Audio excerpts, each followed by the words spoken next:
தூய மத்தேயு எழுதிய நற்செய்தியிலிருந்து வாசகம். அதிகாரம் 8, 18 தொடங்கி 22 வசனங்கள் முடிய. அக்காலத்தில் இயேசு திரளான மக்கள் தம்மை சூழ்ந்திருப்பதைக் கண்டு மறுகரைக்குச் செல்ல சீடர்களுக்கு கட்டளையிட்டார். அப்பொழுது மறைநூல் அறிஞர் ஒருவர் வந்து, போதகரே, நீர் எங்கே சென்றாலும் நானும் உம்மை பின்பற்றுவேன் என்றார். இயேசு அவரிடம், நரிகளுக்கு பதுங்கு குழிகளும் வானத்துப் பறவைகளுக்கு கூடுகளும் உண்டு, மானிட மகனுக்கோ தலை சாய்க்க கூட இடம் இல்லை என்றார்.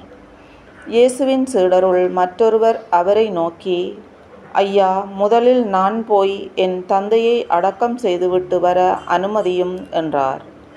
இயேசு அவரை பார்த்து, நீர் என்னை பின்பற்றி வாரும், இறந்தோரை பற்றி கவலை வேண்டாம், அவர்கள் அடக்கம் செய்யப்படுவார்கள் என்றார்.